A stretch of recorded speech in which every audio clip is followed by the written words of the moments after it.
Hi Star Wars fans, Jonesy the Mandalorian here again from the Hyperspace Database, here with today's topic, the X-70b Phantom. The X-70b Phantom was an experimental prototype ship that was used by the reconstituted Sith Empire, specifically for their Imperial Intelligence Division, around 5,000 years before the Battle of Yavin.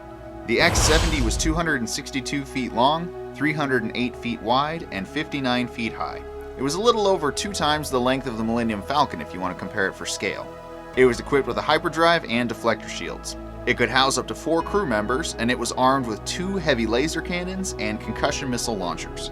The X-70b Phantom was a medium-sized stealth ship that was used for covert operations during the rise of the Sith Empire.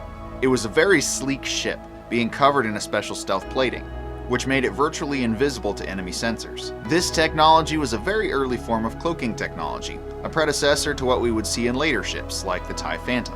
The X-70b was designed to resemble a luxury civilian transport, but have the combat capabilities of a heavy starfighter hidden underneath.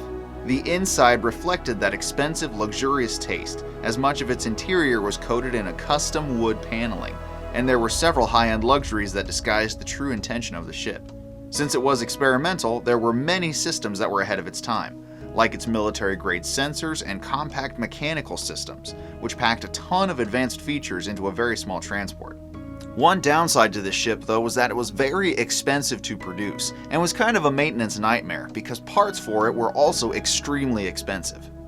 Because of this, the ship was not mass-produced, and only a small number of them existed, which were given only to the most elite Imperial intelligence agents for the most vital missions. The ships were extremely maneuverable for their size, often being praised as operating like a heavy starfighter rather than a medium-sized transport ship, with their twin engines giving them an edge over other slower vessels. Let's take a short tour through the Phantom, shall we? From the boarding ramp, we gain access to the ship through the airlock, and then enter into a long narrow hallway that leads to the fore and aft areas of the ship. Moving to the rear or aft of the ship, we see a central access chamber, which was used for small item storage and such. Moving into the starboard corner of the ship, we enter the main cargo hold, which was fairly spacious and could hold quite a bit of cargo in containers loaded through this cargo loader in the middle of the space. Going out from this area, we go into the engine room, where we see the large advanced ion engine and engineering section. From here, we go into port side, or the left side of the ship, and enter the crew quarters, which housed 4 beds and several stations for beings to interpret secret Imperial data and break difficult enemy code barriers. Right outside of this room is the aft escape pod, which is a pair to the forward escape pod near the bridge. Traveling back down the main hallway toward the front of the ship, we enter the main hold, which is home to a large holoprojector, as well as form couches and HoloNet terminals. So this area was where most of the crew operated out of throughout the day. Off of this main hold area were the conference room, where important meetings and strategy sessions could be held, and the medical bay, which was complete with a medium-sized Bacta-tank and surgical table for medical emergencies. Continuing forward from here, we see the captain's quarters, which had a terminal allowing the captain to issue commands and do administrative duties while not on the bridge. Right across from this was the forward escape pod, which was primarily for the bridge crew or as a backup in case the rear pods failed or were inaccessible.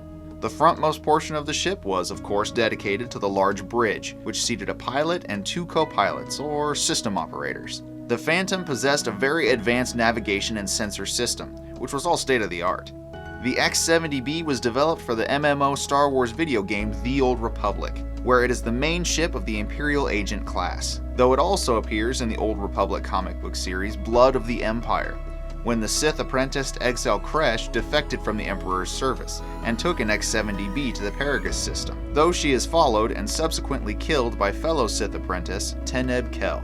Not many of these ships survived the course of all the different wars throughout galactic history, and by the time of the Clone Wars, other, more adaptable ships were developed, and the X-70b faded into the halls of history, though many of its features would be implemented into future covert ships, such as the Scimitar used in The Phantom Menace by Darth Maul, which was also primarily used on stealth missions and infiltrations, while being formidable with its weaponry and shielding.